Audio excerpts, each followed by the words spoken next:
Hello everyone, welcome back.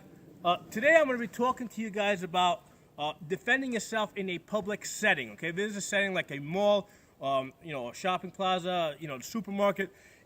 Basically in a situation where you have lots of different people around and one bad guy that's basically trying to hurt people, that's out to shoot people, okay? So we're going to talk about a couple of different concepts here. Right now, that's my bad guy in the back, okay? On that barrel, okay? That's an innocent bystander. That's an innocent bystander over there. So here I am, minding my own business. That guy over there starts shooting people. Come out, move to the side, okay. Move to cover. Okay, do my scan and assess from here. Okay, and then immediately reholster the gun and cover it up. Okay, that part's very important. Scanning and assessing with the gun covered and reholstering and covering the gun up as soon as the immediate threat is not present anymore. Now, granted, there may be additional threats in the area, but that's why we're continuing to scan and assess. But we want to do it with the gun in a holster covered up. And the reason is because there's other people here who might mistake me for the bad guy, okay? And I don't want them to see me, I don't want anybody to see me holding a gun, after that guy just finished shooting a bunch of people, and now maybe he's also dead on the ground because I shot him to stop him, all right? So now people coming onto the scene, they're going to see one person that's alive holding a gun, which would be me, and I'm the guy that they're going to shoot, okay? So, and keep in mind that, police that are responding to this situation, they already have it in their head that they're coming to this location to shoot somebody with a gun, okay? I don't want to be the guy that they shoot. So as soon as I stop that threat and I do my scan and assess and get to cover, okay, I want to reholster the gun.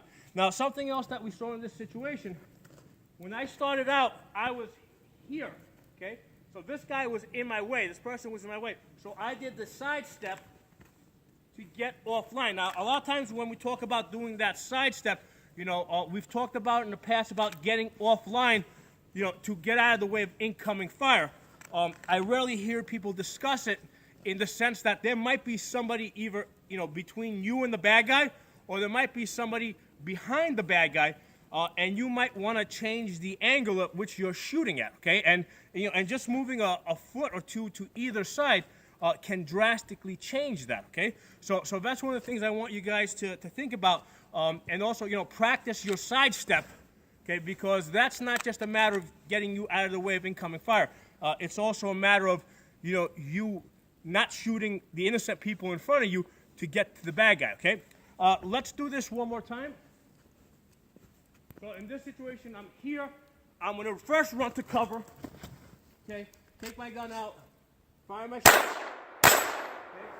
Do my scan and assess, okay? Immediately reholster the gun, okay?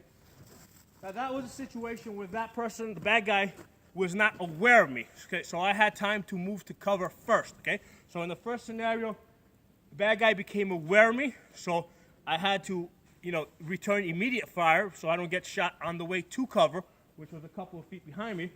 In the second situation, the bad guy was not aware of me, so I had time to move to cover and fire from there, okay?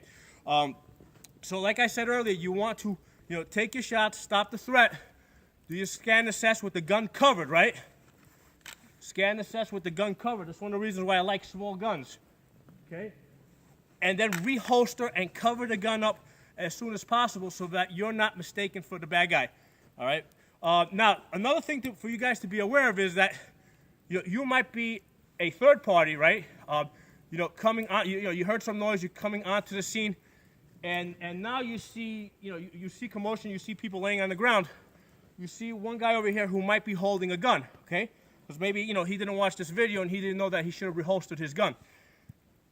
Who's the good guy, who's the bad guy, okay? Right now, this person here with the gun is the only person that you're seeing, so you're going to think that he must be the bad guy, right? Because, that guy's already dead. He's laying on the ground.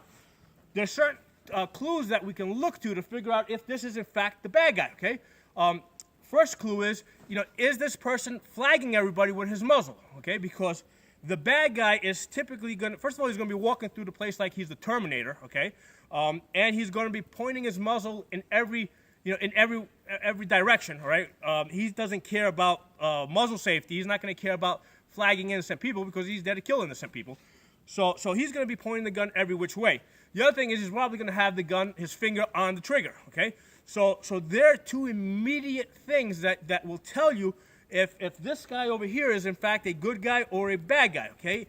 If he's keeping the gun in a safe direction, finger off the trigger, straight finger, okay, that's a telltale sign that he's probably not a bad guy, okay? So you know, these are little clues that you can be aware of. Also, his posture, you know, is he handling the gun or is he handling himself as if though he's been trained, okay? Because trained people move differently from untrained people, okay? So, you know, there's a good reason for you guys to get training and practice, okay? Because, you know, it's just not a matter of you performing, you know, when you need to, right, to be able to defend yourself and others, but it's also a matter of how other people perceive you, okay? If they perceive you as somebody that's been trained, you know, that should be a clue to them that you're probably not a bad guy. Thanks for watching. I'll talk to you guys next time.